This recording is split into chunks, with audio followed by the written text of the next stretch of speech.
Check, check. Hey.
Check, check, check. Hey. Good morning.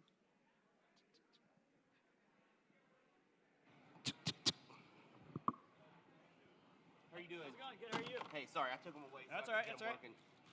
I'm not with the. So I'm making sure the mics work. Gotcha. Gotcha. Okay. So we're using handheld. We're not using anything else. Sweet. You are using the handheld. That's They're totally both fine. live. Okay.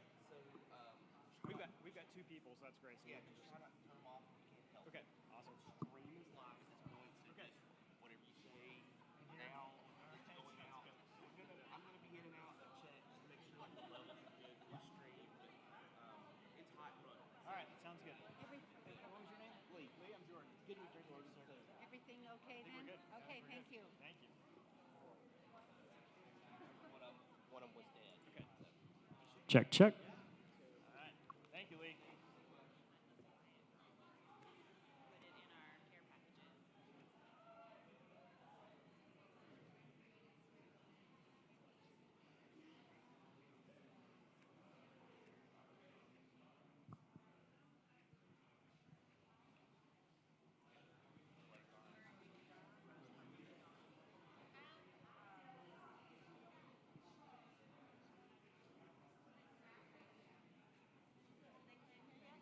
Do it. Did they come in? Yep. Well, no. The live stream. Awesome. Talking into these. He said they're.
Hey, everybody, it's 9:14, so let's go a minute early. What do you say? Love it. First of all, let me just tell you, I love CAFO. I get to go to a lot of conferences. I typically get to go to a lot of conferences during the year, and CAFO, you are my people. I love the work that you do. I get to work with, there's a number of you I've actually gotten to work with over the years, and you are some of the most dedicated and giving people that I know. I don't have a picture in my deck this year because you're tired of seeing them, but I'm also an adoptive mom. I have 5 children. I have 2 little boys from Ethiopia. We adopted them when they were 1.5 and 3, and now they are middle school teenagers with stinky football pads. So life changes a lot, and it changes quickly. But I love the work that you do. It's very personal to me, and our team gets really excited about getting to help you figure out how do we get more people to come with us on this journey, because that's what we need, right? We're doing amazing work, but it can be very hard sometimes for us to sit across the table from somebody that we know really would care about what we do. We know them. We know their heart. We know you would get excited. But somehow I lose the words, and I'm not sure how to tell you what it is that we do and why it matters and why you have to join us on this journey. And so that's what we're going to talk about today. There's one thing that I absolutely know, and that is that the world is complicated, right? Remember when we were here 2 years ago? It's 2.5 years ago, I guess, the last in-person CAFO conference. And we were together, and we did a similar, some of you probably sat in that session. We talked about story brand, and we said how complicated the world was. And that's so funny. Bless our hearts, right? We thought the world was so complicated. 2.5 years ago, we thought it was so hard to communicate effectively a couple of years ago. And it was. But we know the world gets more complicated. The way we communicate, the way we talk to people, the way we communicate, the words we have to choose, right? Remember when we just used to edit things a couple of times? Now we look at every word and we're like, does that mean this? Does that mean that? What does this mean? Is this offensive? Is this right? It's so confusing. But what I know is the same as it was 2.5 years ago, and maybe even deeper, is your passion for what you do and the way you love the people you serve and the way you go to sleep at night with the weight of the world, literally sometimes, on your shoulder, right? You feel it. You feel it. And so what we're here to say, you're going to hear so many amazing workshops about so many great things. And we just want to help layer on top of that. How do we take all this great work that we do and just convince people to come with us? Because the more people come with us, whether they're volunteering or they're traveling or they're praying or they're giving, the more people that come with us, the more amazing work we get to do. And so that's what we're going to talk about today. I am Shannon Litton. I'm the CEO at 5x5. This is Jordan White. Jordan is a vice president and client director, and he gets to work directly with so many amazing organizations like the ones that you work with to help clarify message. We're a full-service marketing and digital team, but that's all I'm going to say about us because that doesn't matter. This is about the work that you do. And so when we talk about how complicated the world is, a lot of times I use this graphic right here.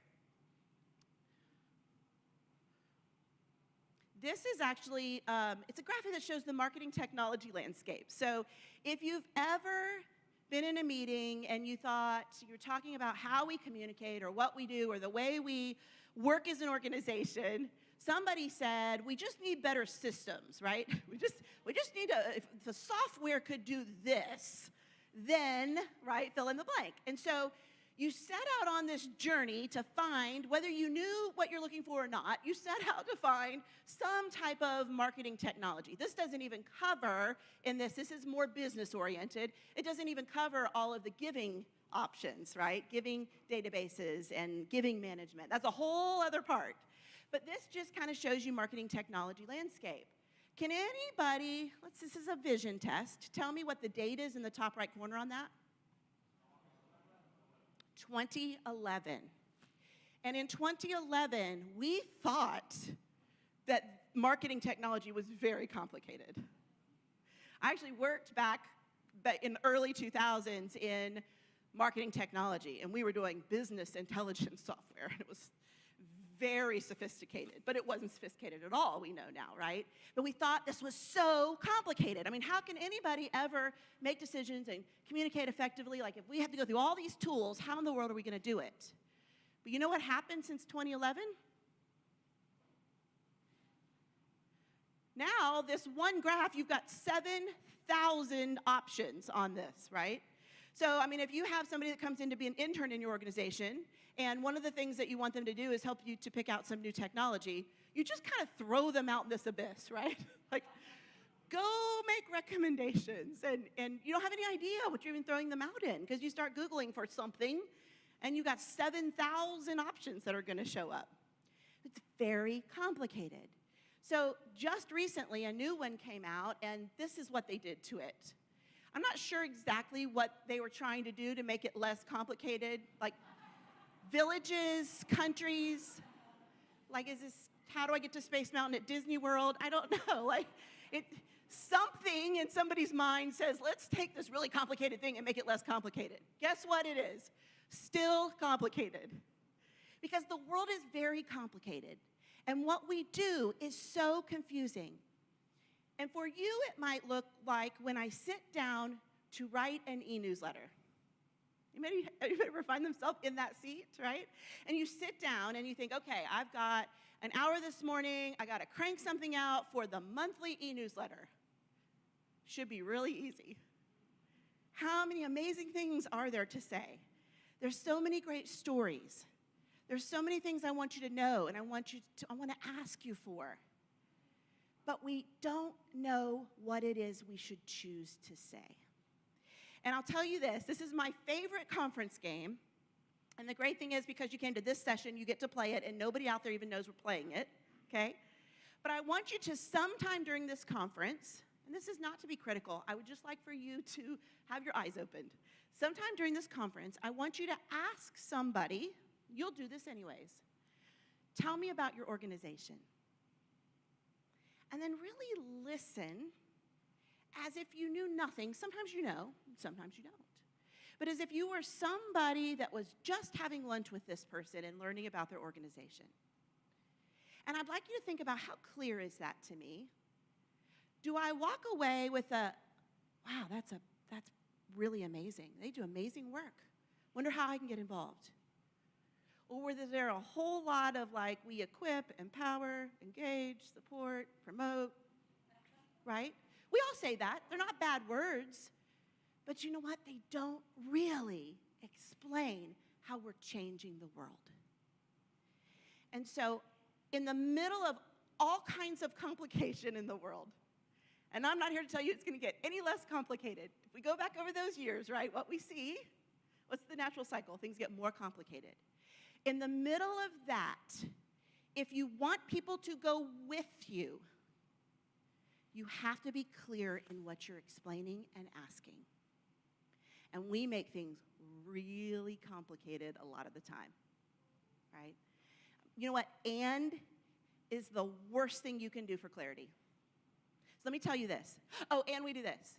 Oh, and we've got this thing. And if you go here, then you can download this, right? So when you keep adding and, the more you do that, the less clear you are. And so our job, when we talk about the great words or the great work of our organization, is to make it as clear, as accessible as we can for people. And so we at 5x5, actually the term 5x5, and I won't go into the whole thing. I'm happy to tell you afterwards what 5x5 means, or just Google it. But 5x5 actually means it's how they measured a signal strength. It's an old term. And it's 2 1 to 5 point scales, and it means how clear a signal was and how strong a signal was. And if you have your note, if you have your papers in front of you, this is your first fill in the blank. And if you need one, back on this table here, Cindy, raise your hand. There's a box there with more if you need to grab a worksheet. But we believe that if you took all the complication of marketing and communication and you boiled it down to what really matters, because there's a lot of things I can talk about. I can talk about SEO and SEM and pay-per-click and newsletters and content and video strategy, and there's so much we can talk about. But you know what really matters when we're communicating is two things. Are we clear, and do we reach the right people? That's all that matters. If you have a communication problem in your organization, I can guarantee you have a problem in one or both of these categories. Either we're not clear, or we don't reach the right people. Okay? Now, in that, there's a lot of complication. How do we reach people? There's all kinds of strategies. We're just talking about digital and how confusing it is back there, right? There's a lot of ways to do it. But ultimately, what we're trying to do, don't ever lose sight of this. Are we clear, and do we reach the right people? Because that's how we get results.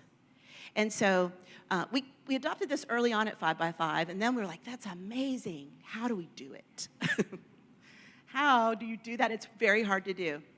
And so along the way, we discovered StoryBrand. How many of you are familiar with or have read StoryBrand, sat through a workshop? Awesome. We did not invent the StoryBrand framework. Jordan and I wish we did. We did not. Donald Miller did. But we are a certified agency, so we are certified to come and share it with you. It works in big, large businesses. It's amazing. They're big organizations that you have that are really complicated. It works because it helps you clarify it down where everybody's saying the same thing. It also works in small organizations and startups as you're just starting to create your message and you're not exactly sure, what do I say? And it's very simple. You know what it is not, though? It is not easy. Because simple and easy are not the same things. I think simple is the hardest thing that you can do, right? There's an old philosopher said, and you can go back, it's been credited to every philosopher and early American writer, but it says, I would have written a shorter letter if only I had had more time, right? You know who gets the brunt end of that is my husband with my texts, right? This and this and this and this, oh, and this and this and this, you know, and I look and I'm like, that could have been one line. But somehow in my mind, as I'm dictating, it came out, right? And he always responds, got it. Because he's amazing. But we do that, right? If you sit down to write that newsletter, it would be so much easier in an hour to just brain dump. You know why you sit there and you struggle and it takes you longer? Because you're trying to edit it down. And you're trying to figure out, how do I simplify something that is very complicated? It is very likely that the work that you do, that your organization does, is very complicated. And it's very difficult to explain what we do to somebody that doesn't know the language that we use. But you know what? If anybody's coming with you, you got to figure out how to do that.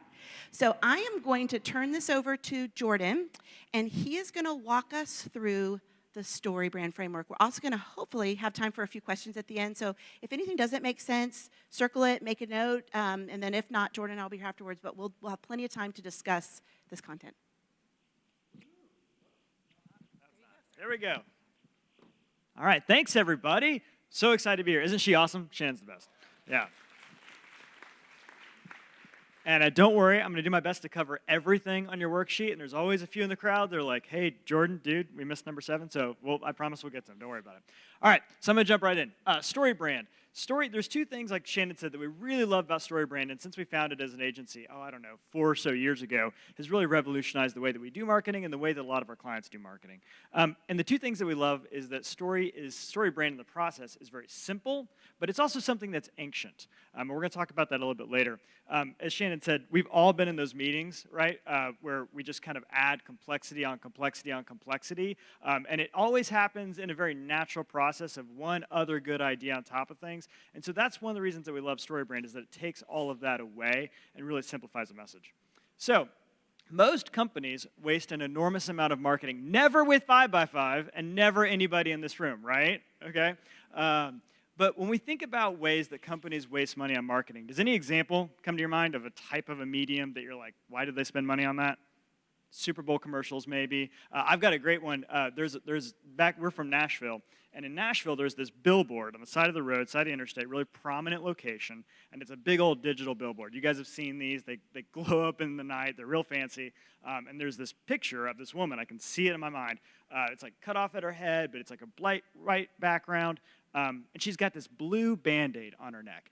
I passed that billboard every day for 9 months, every single day, morning and afternoon. I have no idea what that company does. I have no idea what they want me to do. And I know that they spent thousands and thousands and thousands of dollars on that billboard, right? So when we think about the ways that we waste money on marketing, really the primary kind of traitor in this regard is when we spend money on things that are not clear. And so that's what we're here today to do, is to help you guys as best we can to clarify your message. So, when you think about, well, like I said a second ago, how does complexity happen? Another example of a billboard that I'm sure you've all seen, it's probably a lawyer. Sorry, lawyers are in the room. But, there's always those billboards that you see on the side of the road that you drive by and you see like a headshot of a CEO, and you see a phone number, and you see like a paragraph of copy, and you see a QR code and a website URL, and you're going 70, let's just say 70 miles an hour, and all of a sudden that's gone, no idea what that does. And you think to yourself, how did that happen? How did they add up all those different pieces together? Well, you know how it happened is they had a meeting, and there was a designer.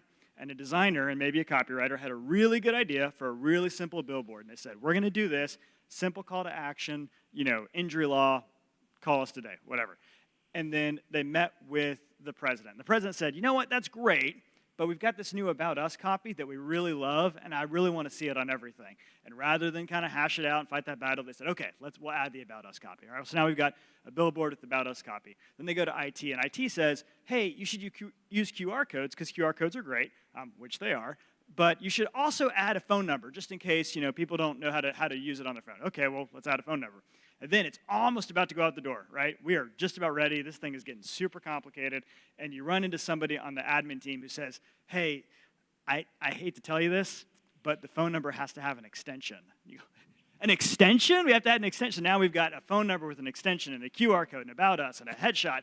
And all of a sudden, you're driving by looking at that waste of money, right? And you see it happen every day. I promise you, once you start to think about this and you start to look for it, you're not only going to see it in billboards, you're going to see it in commercials, you're going to hear it in radio ads, all sorts of well-intentioned, great marketing that is just not converting because it's not telling people how we make their life better and what we're supposed to do. And I'll tell you, for Shannon and I and everyone back in Nashville at our agency, when we see marketing that is ineffective for change-making organizations like so many of you here today, it hurts our heart because we know that resources are finite and they're scarce. And so we got to be really strategic about how we go about these things. So people buy products only after they read words that make them want to buy products. There you go, another hint for your worksheet. So when you think about what you're doing, if many of you had this experience, this past year, 2.5 years ago, none of us knew how bad the lighting was in our home offices, right? So we all thought that, hey, this setup is great, this is wonderful, and then the pandemic happened, we all went to Zoom, and all of a sudden, you're totally backlit by a big window, and nobody can see your face. So if you're like me, what you did is you went onto Amazon, and you started looking at ring lights, because you're like, let's figure this out, I gotta find a lighting solution here. And I don't know if you've done this, but has anybody looked for a ring light on Amazon by chance? How many are there? Like 20 million ring lights. There are so many ring lights. I don't know why there are so many ring lights, but there are. And so here's what I'll tell you I did not do. I did not go to Amazon and make a pros and cons list of a spreadsheet with every single ring light of what the LED factors were, how much it cost, what the warranty was. I didn't do that, right? I scanned the pictures, and guess what? The pictures all look exactly the same, and then I read the words. And I read the words, and the ones that did not win were the ones that gave me some specifications about the technology and how great it was. The one that won said, this is the ring light that will light up your face if you are super backlit in your home office on Zoom. Awesome. Thank you. That's what I need. You have the stuff, right? Because none of us have enough time to process all of the information and to make massive spreadsheets of pros and cons list about all the different factors that are going to help us to understand what's the best what's the best product. And we love change makers too. I'll just say, you're going to hear us say some things throughout this presentation that are more business-centric, but just know, and there's some even in the room who've used this process for change-making nonprofit ministry, so you can definitely do it with a couple tweaks. But because you guys, many of you, don't think of yourself as competitors, and you shouldn't, because there's plenty of worthy causes out there.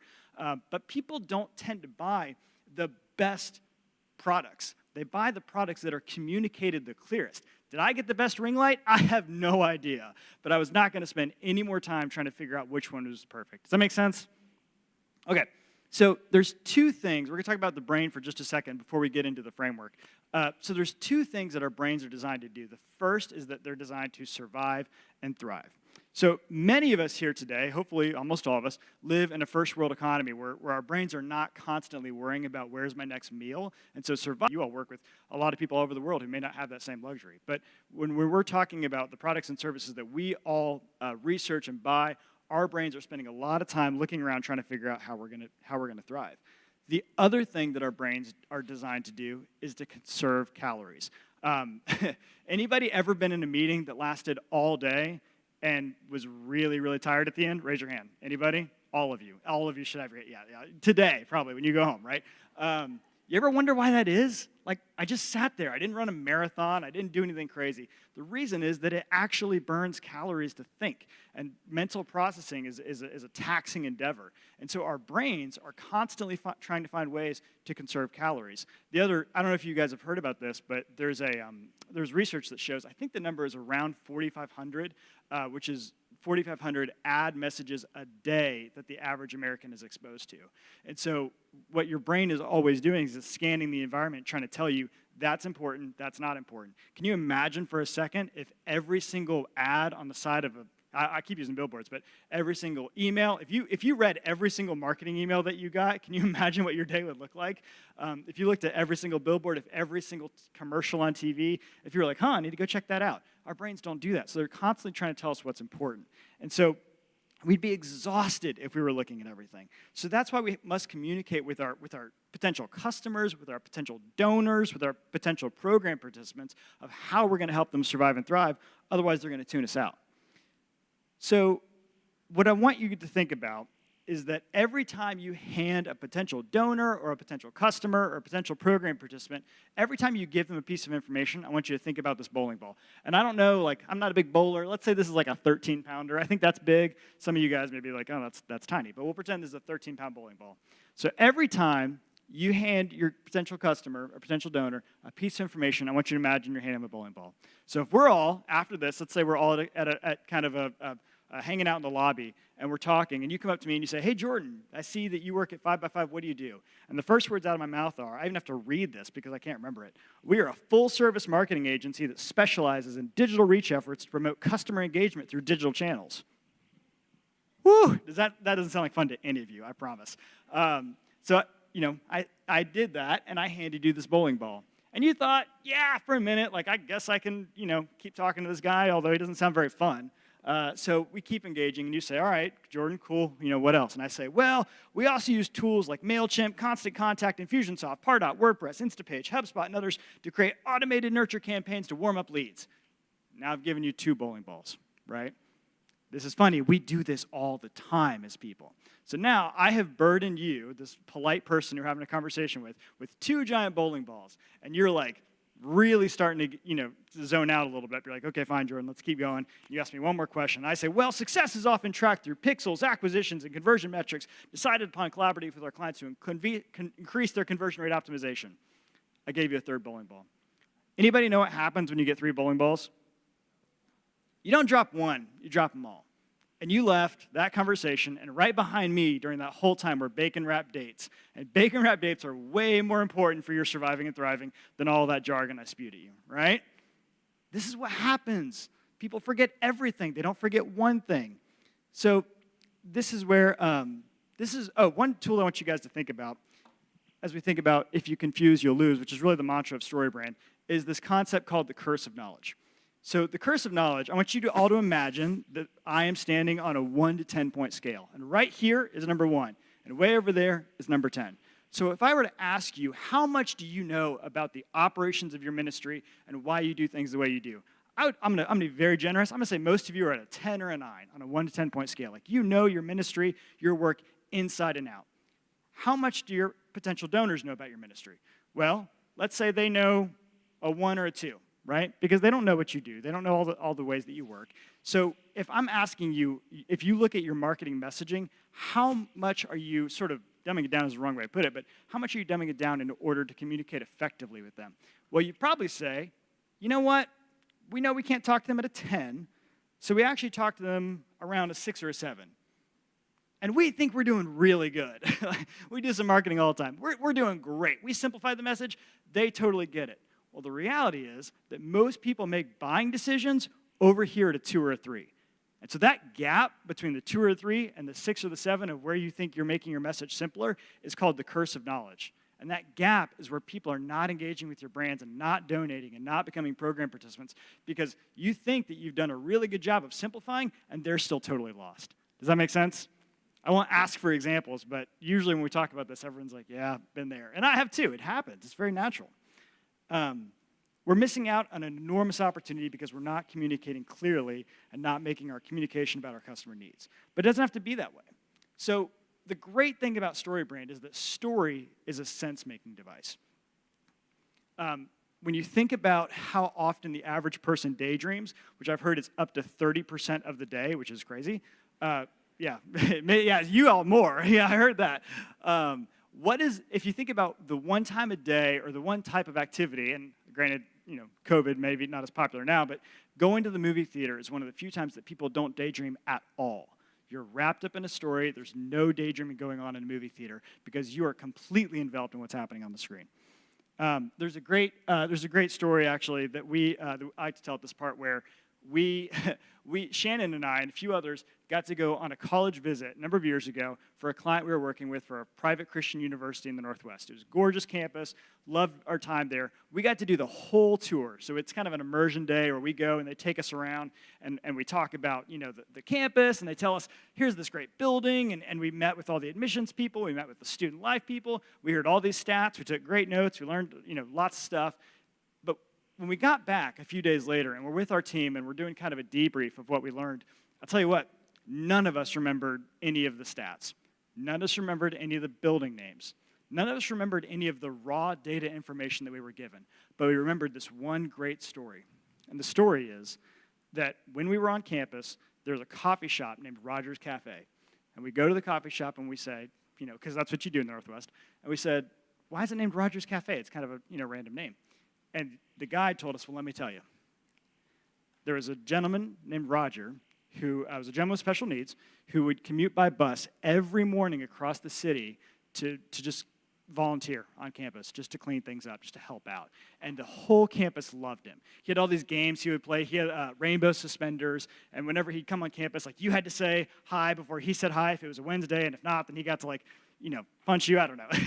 But it was all this great stuff, and the campus loved him. And so they were holding a vote of what to name the coffee shop. And that day, Roger was coming to campus, and he stepped off the bus, and he twisted his ankle really badly and had to go to the hospital. And the entire student body of that campus went to the hospital, small college. They all go, and they're waiting in the lobby, and one by one, they're handing off the little visitor badge, back when we could visit people in hospitals, and they're going up to the top, and they're visiting Roger, one by one. And at the end of that day, Roger won the naming contest for the coffee shop in a landslide write-in vote. I don't care what the building was named. I don't care how many years you've been accredited. That story told me more about the heart and the character of that student life and that university than anything else. To this day, it's been 5 years. That's what I remember. And so what we want to do today is we want to go through this framework of these 7 steps of the StoryBrand messaging process to help you all communicate your story in just as powerful ways. Because I guarantee you, you've got stories just like that, if not 10 times more powerful, right? Okay, so the fun and maybe the not so fun, if you're kind of a movie person, process about this is that stories are very formulaic, really formulaic. I was in any other English majors in here in college? No? Yeah, because we're all not doing English stuff anymore. But but I was an English major in college, and in English they call this the hero's journey. And so really all stories, all great stories, have these same 7 steps.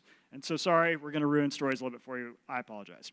The first part of any good story is a character. So whenever a movie opens, typically within the first 2 or 3 minutes, you're introduced to the character. So we think about some of my favorite examples. It's September now, so like I'm almost ready to listen to Christmas music. So I'll talk about Buddy the Elf a lot. So sorry for you all who are let's wait on that music stuff. But Buddy the Elf is a great one. Luke Skywalker, Katniss from the Hunger Games, and so the very beginning of any great story is a character who wants something. Okay. If a character doesn't want something, if they wandered about for the first 45 minutes of the movie and you have no idea what they're trying to accomplish or what their desire is, you're probably turning that movie off. That's not very interesting. So in Hunger Games, what does Katniss want? Anybody? Hunger Games fans? She wants to survive. Yeah, hers is pretty straightforward. She's like, she doesn't want to die in the Hunger Games, right? What does Buddy the Elf want? Christmas buffs? Find his dad. That's right. Yeah, that's right. He wants to find his dad. So when we think about what our characters want, when you think about what's in great movies, characters want something specific, and they want a singular thing. So if Katniss Everdeen in the Hunger Games wanted to survive the Hunger Games, but also to learn to speak French, and also to find a boyfriend, which I guess that kind of happens, but sorry, spoiler. And she also wanted like 20 other things, that'd be a very confusing movie. You'd have no idea what you're watching. And a lot of times, this is what happens when it comes to messaging, is we talk about our characters and our audience and what they want, and we're talking about 50 things. People aren't going to remember that. So one of the most, actually, I would say probably the most important thing that I would love for you all to remember, and usually our friends at CAFO and nonprofit friends are really good about this, but this character is not you. It's not your brand. You're not the hero of the story. I see a lot of heads nodding because I know you guys get that, but a lot of times we work with for-profit organizations. This is the moment we have to kind of stop and take a breath, say, I'm sorry, everybody, I'm sorry, let's regroup. But we're not the hero. Our audience is the hero. So another thing that's really interesting about that, and I'll get to this in a second, is that a lot of times we do work with nonprofit ministries who just come to us and say, we can't wait to tell our story. Let's go tell our story. We say, you know what? I hate to break it to you. You really don't. You really don't. So story brand principle number 1, when you agitate a customer's desire, they enter into the story that your brand is telling. So we've got a character. We've got Katniss. We've got Buddy the Elf. What's the next thing that happens? Well, they've got to have a problem, right? So wanting something is not enough unless there's friction. So think about our friend Buddy the Elf. If Buddy the Elf decides that he wants to see his dad, and what the first problem is, what's the first problem? Anybody? He's on the naughty list, right? It's a big deal. But if he went down to see his dad and they hugged and it was all great, the movie's over. We're 5 minutes in. If in the Hunger Games they decided to cancel the Hunger Games, they said, you know what? That was really nice of you to volunteer, Katniss. This whole thing is kind of messed up. Like, let's just not do it. Like, that's a very short movie. No one's watching it. So the character has to have a problem. So when we think about our marketing messaging, we have to be very clear about our problems, and we have to be very clear about the types of problems that exist. If you stop talking about your customer, and when you see customer, also feel free to replace that with potential donor. If you stop talking about your customer's problems, they stop paying attention to your brand. There are 3 different types of problems that we're going to use in marketing messaging, okay? There's the external problem, which is the big, hairy, obvious thing that we've got to take care of. So my favorite example of an external problem is the Death Star in Star Wars, right? Like the Death Star, that is the quintessential external problem. That thing is massive, world-destroying, really terrible. So the whole movie oftentimes is about the external problem. But there's also something under the surface, and that's the internal problem. And the internal problem is the way that the character feels about themselves related to the external problem. So when you think about, we'll stick with Star Wars, if you think about Star Wars, the external problem is the Death Star. The internal problem is Luke Skywalker wondering if he has what it takes to become a Jedi, right? And the third type of problem is the philosophical problem. So you got external, you've got internal, and you got philosophical. And the philosophical is the overarching things should not be this way. It is the good versus evil mentality, right? In Star Wars, at least. So the great movies actually resolve all 3 of those things at the exact same time. So we think about Star Wars, Luke blows up the Death Star, it's gone, he has what it takes to become a Jedi, good has won the day, right? And so when we think about our marketing messaging, one thing that's really fascinating is that oftentimes companies and organizations sell to external problems without realizing that people donate or people buy based on internal problems. Yeah? Yeah? So when I think about the silly ring light example, like the external problem is I don't have light on my face. Okay, like yes, that is a thing. That's a thing that happens. But the internal example is I'm really embarrassed by the way that I look on Zoom calls with clients because there's no light on my face and they can't see my facial expressions. When we moved into our first our house a couple years ago, we walk in, it's a great house, we love it, but my wife notices that the stove, which is only a couple years old, has a glass countertop, and on the glass countertop, somebody, for some reason, on this one eye, has like scratched it like crazy. Like it's a black countertop, and there's this one eye that's just gray. If you had given me an ad at that point that said, or I'd met with a salesperson, they said, hey, don't you want your food to be hotter? No. The external problem, the stove works fine. It's great. Like, there's nothing wrong with it there.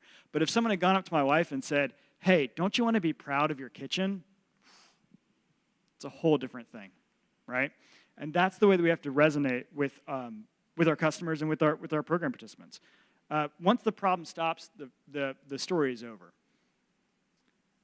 So the next step is we have guides. And we get this question for the past couple of years at CAFO, so I'll go ahead and say it now. One of the things that we think is interesting is that when you think about potential donors, sometimes it's very helpful to think about the donor as the sort of person who's coming alongside the brand as a guide to help the program participant. So if you want to afterwards, come up and we can kind of hash out your example. I will also say, too, we worked with, giant billion-dollar healthcare companies and really small 3-person team nonprofits, and almost every single one that we've introduced the StoryBrand framework to has come in the first day and said, yeah, it's cool, Jordan, but StoryBrand's not going to work for me. Every single time. So I promise there's a way. So when we meet the guide, this is where we come in, and this is super exciting. So some classic guide examples. Anybody can think of one off the top of your head? Obi-Wan Kenobi. Yeah, great one. Who else? Sam? Oh, Samwise Gamgee. Yeah, that's a great one. That's a really good one. I hadn't even thought of that one before. Yeah, I love Yoda. I guess not baby Yoda, mature Yoda, old Yoda, from the older movies. Haymitch is a great example from the Hunger Games. So this is a big paradigm shift, is that this is where the brand comes in, is that you are the guide. One thing that I think is fascinating and is great in kind of the Hunger Games example, not to stick on one movie for too long, is that the guide actually does not change in most stories. So if you're watching a movie, and let's take Hunger Games, and Katniss goes through this entire character transformation. She starts as the character, she has a problem, she meets a guide, she goes through the whole thing, and she ends in success. Haymitch is the same drunk fool at the beginning of the movie as he is at the end. As guides, we don't change. We are, relatively speaking, stagnant, and our customers are the ones who are going to go through the journey. So the guide has one job in the movie, and it's to help the hero win the day. What's fun about this, too, and again, you guys are good about this, but we all wake up and self-identify as the protagonist or hero in our own story, and if we try to make our organization the hero, we begin to compete with those who are trying to help. Yeah, it's tough.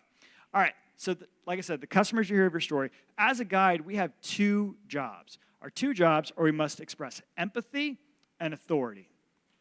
So the empathy piece, and again, CAFO audience, you guys are great about this, but if we don't express empathy for the people who are coming to our ministry to either be a part of it or to partner as a donor, if we just said, yeah, it's weird to be you and not have this all figured out, like nobody's going to give, nobody's going to buy.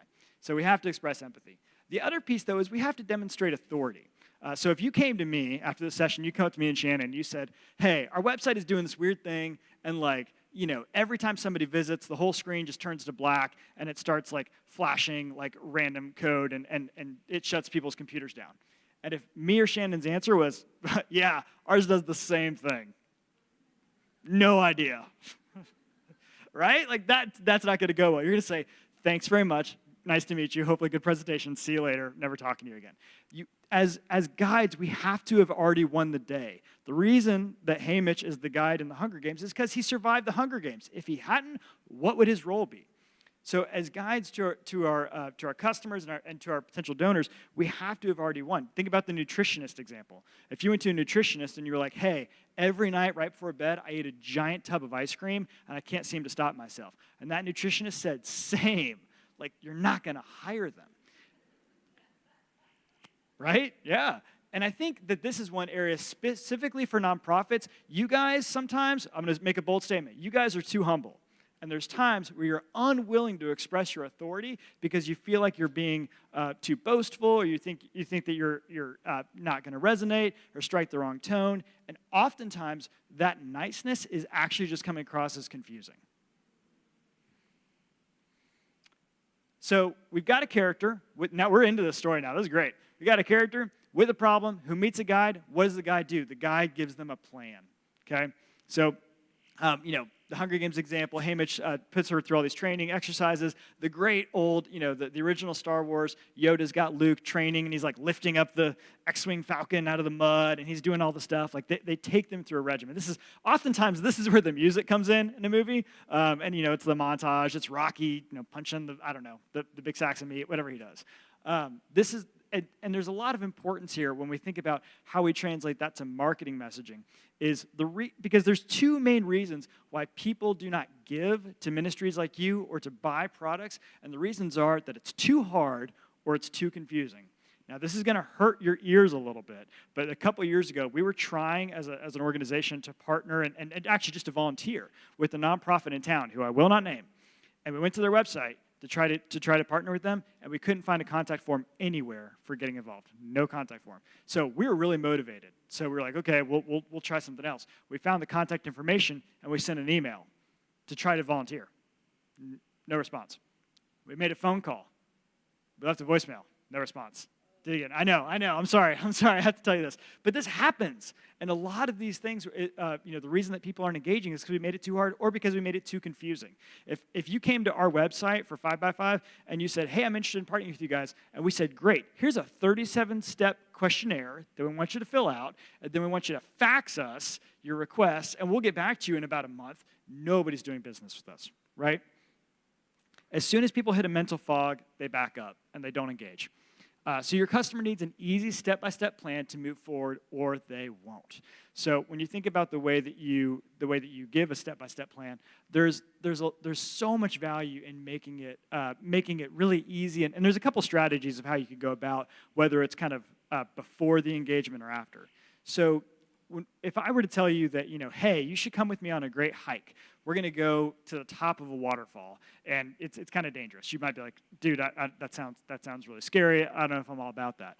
But if I said, come with me to this great waterfall, I go there every single week. The first step is we're going to cross a little stream. It's super easy. There's like pebbles all on the bottom. It's 6 inches deep. No big deal. The second step is we're going to hike up this hill. I know a shortcut around the back. It's going to take us 10 minutes. You won't even break a sweat. And the third step, we're going to cross a river that's a little bigger, but there's this log that's like steady as all get out. I've done it 100 times. Super easy to get across. You're much more likely to engage, right?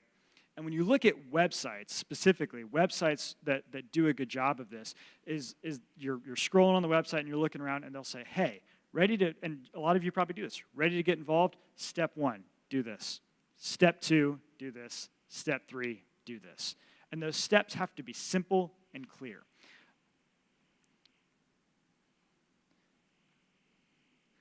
So we've got a character with a problem who meets a guide, who gives them a plan, and now they get called to action. So when you think about people getting called to action, again, nonprofit friends, I love all of you. You're bad about direct calls to action. I'm sorry. I'm sorry. I just have to say it. We think we're being polite, and we're being so darn confusing when it comes to what we actually want people to do. Our end-of-year appeals, our website, our collateral should make it so darn clear that what we want people to do is to give, or is to volunteer, or is to engage, or to buy a product. And there's 2 different types of ways that we can call people to action. There is a transitional call to action, which is sort of the like, let's date language, let's kind of get to know each other. And then there's the marry me, which is the direct call to action. So with nonprofits, oftentimes that transitional call to action is some kind of a lead generation tool, a download, a quiz, a video series, whatever, where somebody gives you a little bit of personal information, their name, their email, maybe their phone number, in exchange for this tool, this kind of free value. And then there's the direct, which is the donate, give, buy the product, buy the t-shirt. And they're both really important. And one thing that, whenever we have organizations who engage with us, one of the first things we do a lot of times is I'll pull up their web analytics and I'll just see like how much traffic you drive into your site. And let's say it's 1,000 visitors a month. And there's no transitional call to action. And so a lot of times we look at that and our first question is how many people could be engaging with your brand, could be joining your email list, could be taking the next step with you, but you're not giving them any path to do it. From a very tactical standpoint, I just want to say transitional calls to action are one of the most important things that a lot of ministries miss, because you have a lot of people who come to your website that they're not ready to give you $500. They don't know you, but are they ready to download your annual report? Yeah, they probably are. Are they ready to get to know you through some kind of a 30-minute Zoom session? They very well might be. And so this is something, again, this is just really tactical, but I want to call this out. This is important, and a lot of folks miss it. When we think back to kind of our story and our movie example, it's really important to know that our characters are a few things. Our characters at the beginning of the story are not like the brave champions that we all think about at the end of the story. They start off unprepared, unable to win the day, and then they kind of go through this process. But the other piece is that they have to be called to action. So when you think about movies, like, again, the Buddy the Elf example, Buddy the Elf has to be called to action to go visit his dad. Like, he has to find out. It's not the sort of thing where he just does a bunch of research on his own. And characters are oftentimes forced into action. That's where we have to be super clear with our messaging and with our audience that we are asking them to do something. We have to be willing to ask.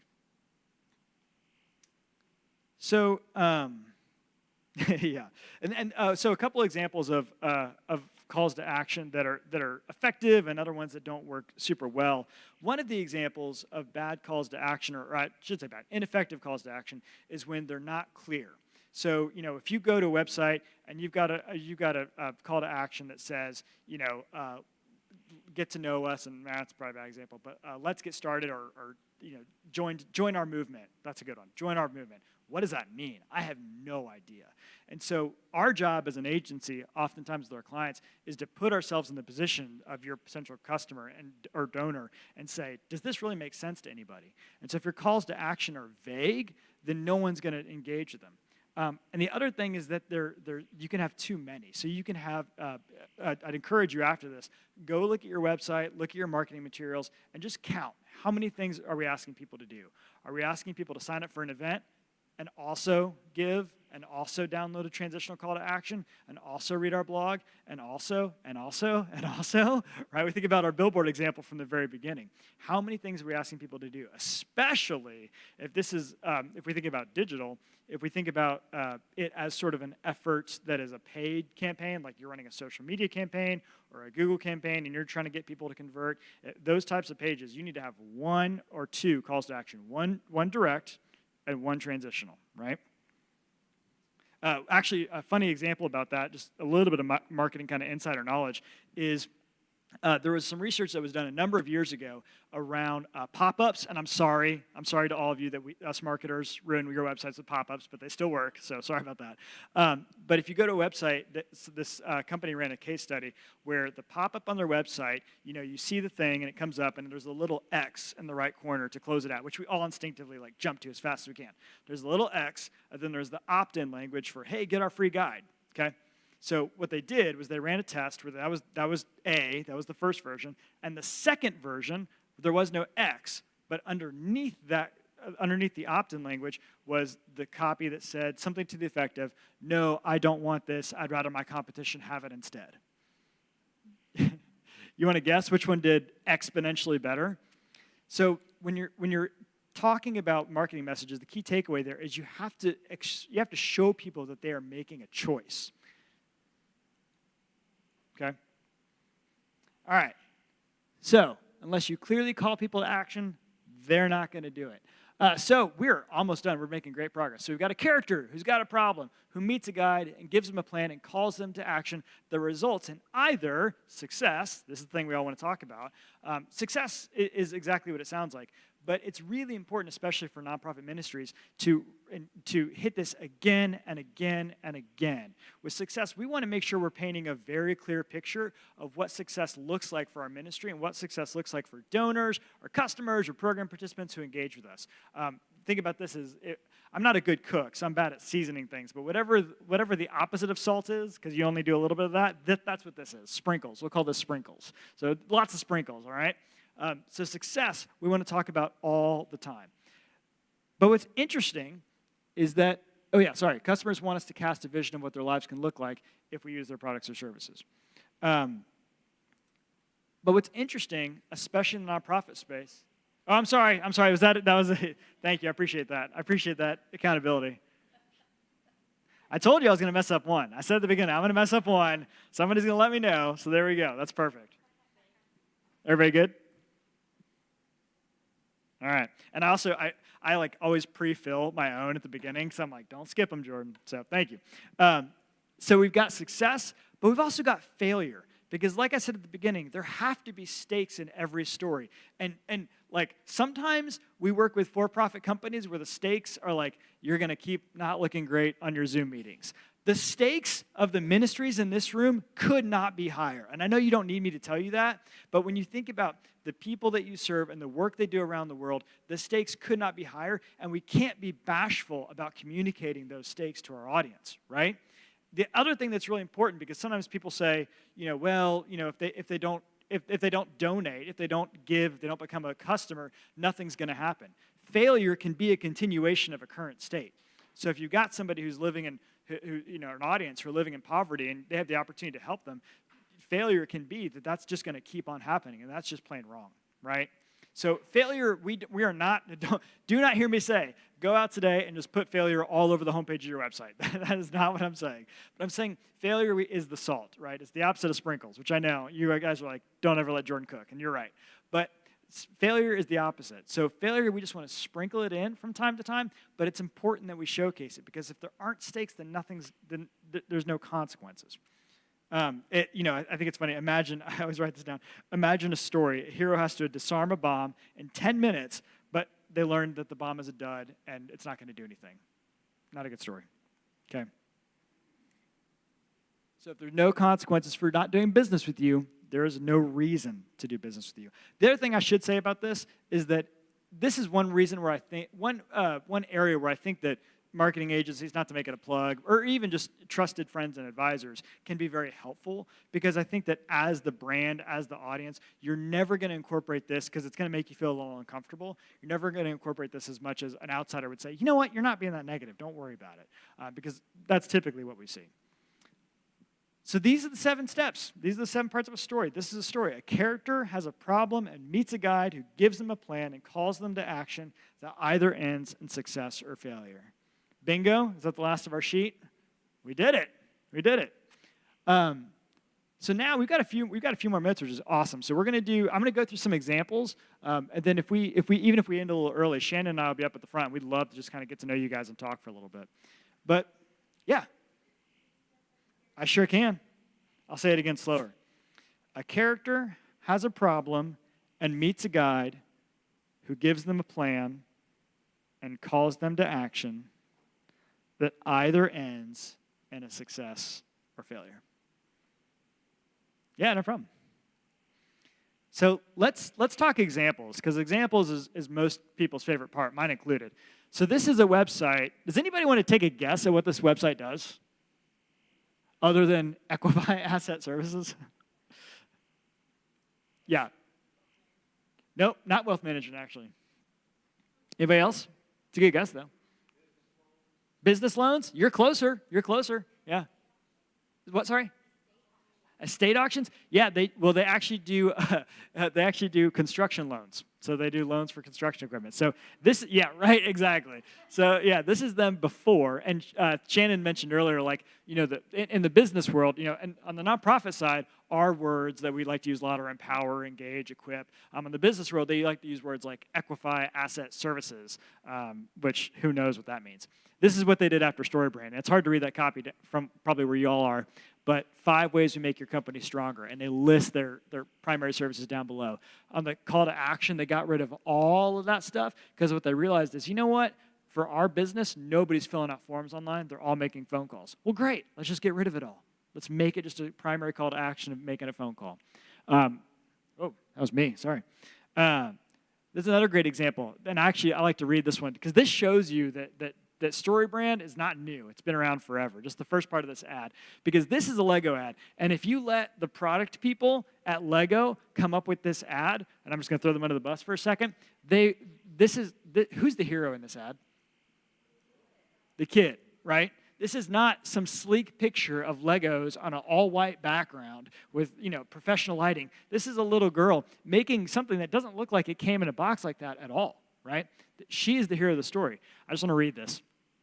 Look what I built with Lego, and look at that look on her face. That's pride smiling. The feeling of accomplishment children get from building with Lego brand building sets is something no child should miss and something no parent should miss sharing. Whew. It's good, right? This is another one that we are big fans of, this headline specifically, because if you, again, I just throw all sorts of people under the bus in this presentation, but if you took this to a copywriter and you said, come up with the coolest phrase for what we do for our business, they would have called it clutter containment, Calypso and company or something. Read that headline. We organize your stuff so life is easier. Right? That's simple. You look at that website, you know exactly what that is, and you know exactly how that's going to make your life better. I love that. This is actually a client of ours. Anybody want to take a guess what they do? Healthcare? Okay. Allergist? No, not quite. Other guesses? Sleep? That's part of it. They're an ear, nose, and throat doctor, physician practice. So this is what they did, and they came to us and they said, our messaging's super confusing. They came through StoryBrand and they said, we got to figure this out. We got to make this simple. And like Shannon said, simple is hard. But what we came up with is this. I don't know, right? Yeah. Breathe well, sleep well, finally. Primary call to action, schedule an appointment. I'm going to read this to you underneath, because that's what we learned, is we learned that really what it is that, the benefit of the benefit, so to speak, is that you go to an ear, nose, and throat doctor because you want to breathe well and you want to sleep well. So this copy says, at Advent, we know you want to live life to the fullest, right? It's character, what do they want? To do that, you need to be able to breathe freely and sleep comfortably. But if your nose isn't working properly, problem, you simply can't, leaving you feeling miserable and stuck. Philosophical problem here. We believe breathing shouldn't have to be so hard. We can help you get the relief you need. That's better, right? I'll brag on our team, but I think it's better. One important thing that I always forget to say until this part is when you take the brand script, and we're going to give you some tools at the end of how you can actually go back with your team and start to do these kinds of exercises, it's important to know that you don't have to always tell the full 1 to 7 point story every single time you do an email, on your homepage, your marketing material. You think about it, the way they like to refer to it, which I think makes sense, is it's like music. And so the brand script are notes, and then you get to take those notes and weave them through your social campaigns, through your website, through your annual giving, whatever you want to do. And so you can see even that paragraph. We didn't take them through the whole story. We didn't do too much, but we wove in different elements. This is another one, great philosophical. Everyone deserves the opportunity of home. And this is great. We did this one a couple years ago too. One of the things we love about this is specifically for you all, for a CAFO audience, it's really important to see how you can incorporate and weave together both of your audiences here. So in this example, we're talking to we've got both heroes. So you make the difference. We're talking to donors as an annual giving piece, but this is not a big picture of a donor writing a check, right? So we're showing that there's a way to have both characters involved. And these are great 3 steps right here. Getting started, make your first payment, start the conversation, and register at worldhope.org. Love that. Another example is Charity Water. Probably most of you are familiar with them. Charity Water is a massive organization. They do 1,000 things, but on their website, there's 3 ways you can help. That's it. Yeah, maybe an example of somebody who's making somebody else the hero, quite literally. So I don't know who you guys think the hero is of this, but I don't think it's the customer. If you confuse, you'll lose. So one last thing, and then Shannon and I will stand up at the front, is if you guys want, we actually created a guide called Story Brand for Nonprofits that is materials that we actually just kind of did to unpack what it means for ministries, things we've learned of working with nonprofits and how they can implement this framework. We have a fancy QR code, so my direct call to action is go to the QR code. Yeah, there you go. Download. It works. That's good. I'm glad it works.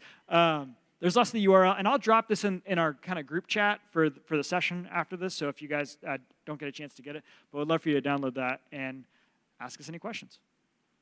Yeah. Let me just add a couple of things here. Thank you, Jordan, first of all. That's such good content.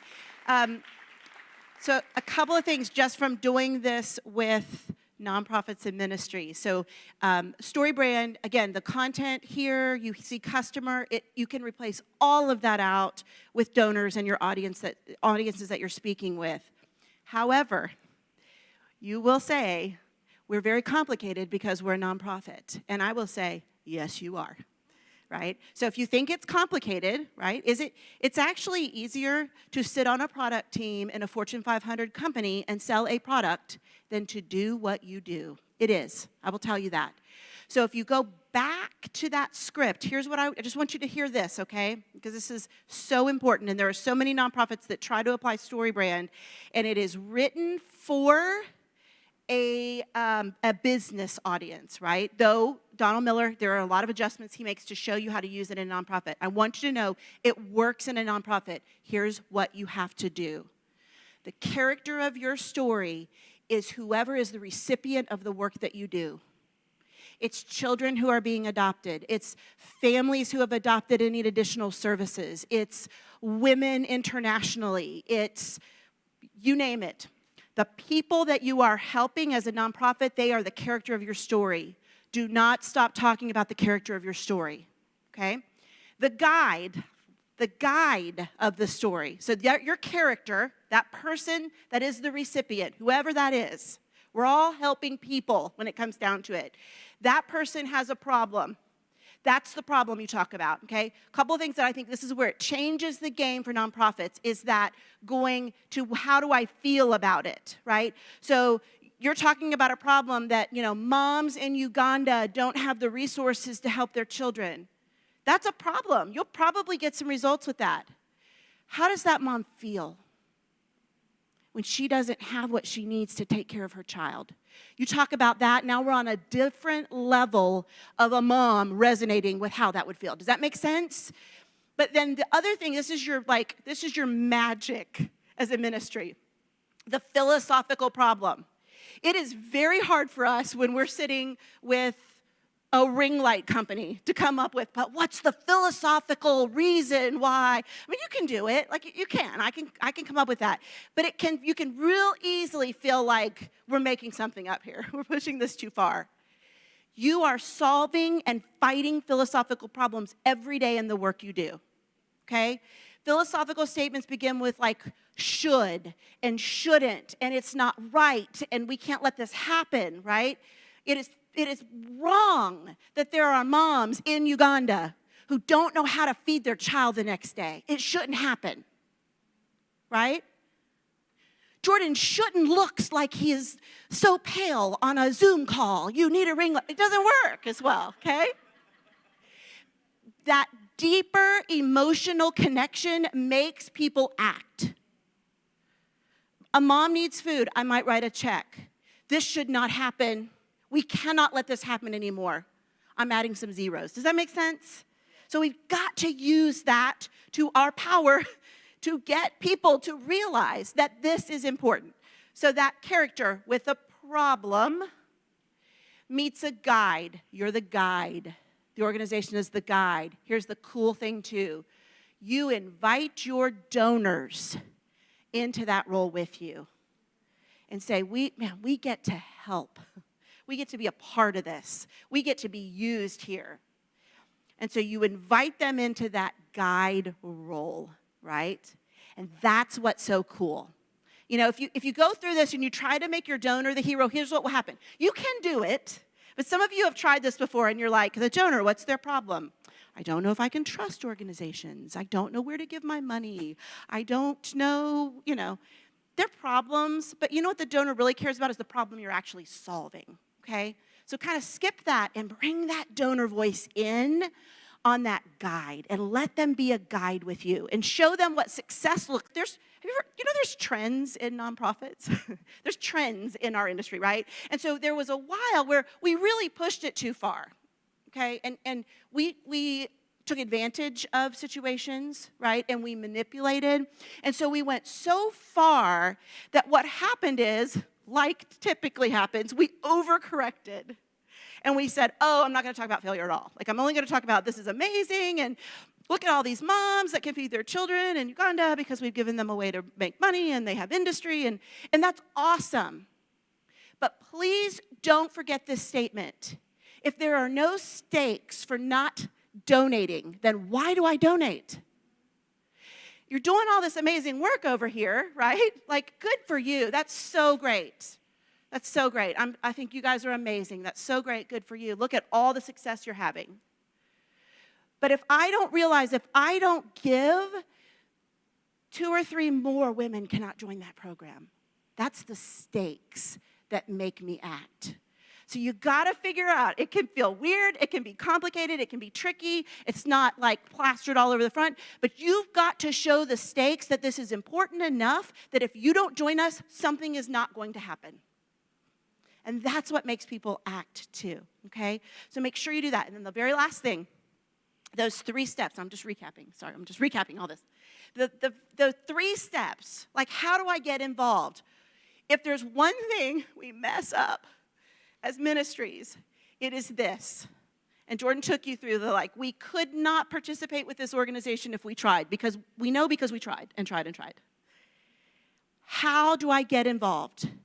I do not have time to sit at this computer and figure out how to navigate and what to get through. And I finally just think, let me just make a donation. Like, I know they're doing great.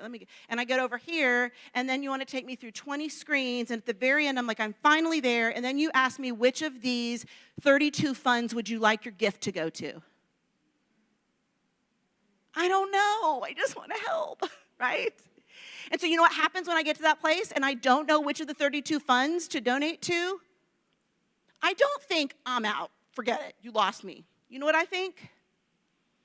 I don't have time right now. I'll come back to this tomorrow.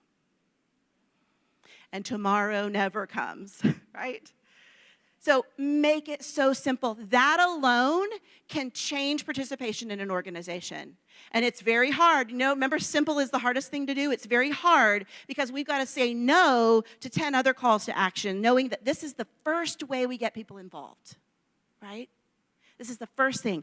We know if they'll take this first step, then we can build relationship and we can take them down this path where they will probably do all these other things. But if we don't get them on that path, we miss it. Does that make sense? So let me end with this. Again, we get trapped in this and you feel the weight of this. You sit down to write that newsletter and you feel like, I've got to say something brilliant. I wish I was a copywriter and I wish I was, you go back through and you re-edit and right? And you come up with clutter containment instead of we clean your junk up, right? And you over-copyright and you over-change. So just hear me. Clever gets attention, but clear gets results. So you can be real stinking clever and pat yourself on the back at the end and feel great about that amazing thing that you just wrote or did and get no results. Or you can say, you know what, I want to say it like it is. I don't want to over-copyright this thing. I want to talk about the problem in a way that people can understand without all the jargon that we use and really get results. Okay? Let's do 2 questions. How about that? All right? 2 questions and then we're done. Yes? That's a tough one. You're going to have to figure out how to talk about the problem still in a way. They're sympathetic enough that you're doing the work. Okay? Is everybody going to join you in that mission? Probably not. But what makes you get up in the morning and go do what you do and give your life to it, there are other people who will understand that. I know exactly what you're talking. I know the types of work. It is a harder thing to do. You will not get everybody. But you will find people who have personal experience, have understanding, or who you can explain situations, right? Sometimes the person is not sympathetic, but a situation is.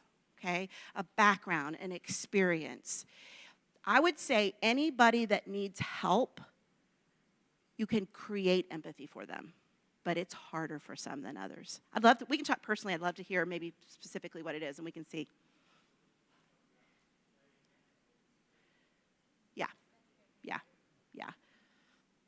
Yes, so wrap all of this with prayer and ask the Holy Spirit, right? I mean, God does lead us. He will show us what to say. He will help us. And also pray that God works through those words, right? So that there is an empathy or a sympathy or a desire to create change that is beyond what your words can do. All right, one more. Does anybody use StoryBrand in their organization? Anybody thoughts on recommendations, anything to somebody else? And what have you learned using it?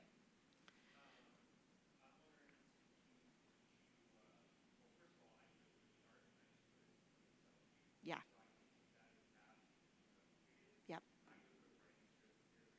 Yeah. Yes. Yes. Yeah. Yep. It's awesome.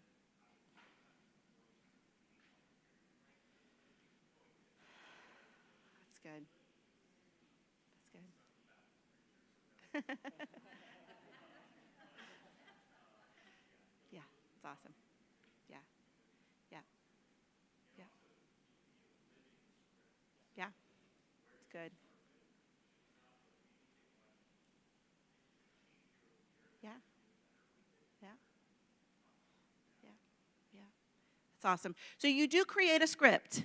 So you take this and create a script. I would encourage you, if we're hitting on problems that you have, that you need to solve, the StoryBrand book is a great resource, and it will walk you through how we write this for our organization. So I do recommend that. And then that's a great point. We're really hitting, again, high level. We've got an hour with you. How you use this for a StoryBrand script, highest level for your organization to tell a story. I think that's very important. I think it's the hardest thing to do because we got to all be on the same page with it. But it's critical. But then you can use it. I know people use it for special events, like what's our StoryBrand script for this event? Who's coming and what do they care about and what are we asking them? And so it can really become a filter. We use StoryBrand as a verb in our office. So we say, we'll look at something and we'll say, I think you need to StoryBrand that. And you know what it means? You need to think about who you're writing this to and what do they care about, you know? One other thing, last thing, I promise I'm gonna let you go then. One other thing, just a little thing, but in a lot of times when we do this, we talk about as the guide, we need to create empathy and authority. We are taught to show results, and we should, but what that can look like is that we emphasize our authority through statistics. So go to a homepage of a nonprofit that says, you know, founded in 1942, we have seen 1 million of this, and da-da-da-da, and we're in this many countries. And we give statistics that are incredibly meaningful to us. And that doesn't mean they don't have a place. But I don't think they're front page messaging. Because I think the character and the problem we're trying to solve, and you can join us, and here's what it looks like, has to be there, right? And then if I want all of those things, I can find them. But we a lot of times we feel this need to prove ourselves. And you do need to, but it's not the first message that people need to hear.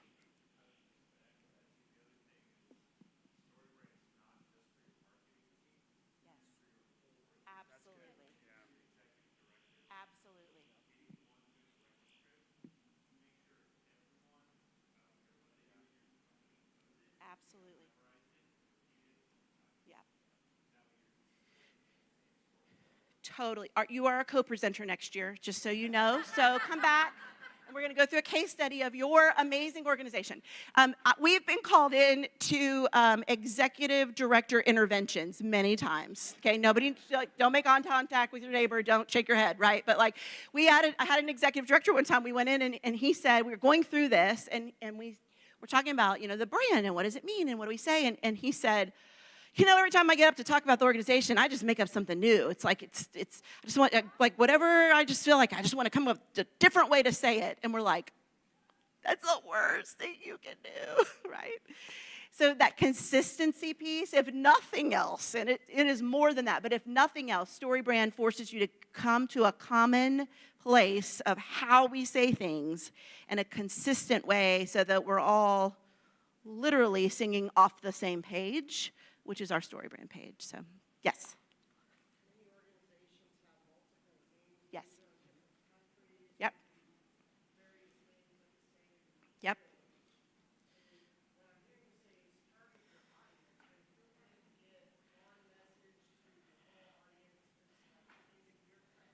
Yeah. So I think every program or division or country or however should have a story brand script. Like, this is really the problem that we're solving. Then the next level of difficulty is to find that overarching. And you've got to have that. You have one homepage. We've had people come to us and say, I need a website for my donors and a website for this. And I'm like, you know what? Google your organization name. You don't get to do that. Now, you can find creative ways to get them into different tracks. Like, if you care about this, you're going here. And if this is your passion, right, that's fine. But you got to have one overarching message. When that CEO stands up in front of a big organization of multiple people, what are they talking about? And it's very hard to do, but it can be you can wrestle through it as an organization, and it's awesome on the other side of that, the unity that comes out of it. So, all right, we're going to let you go. You've got other places to go. We're here if we can help. Have a great day. Hey, don't forget, please, to go in and rate all of the sessions. I think in the app is where you can do that and give feedback. That'd be very helpful.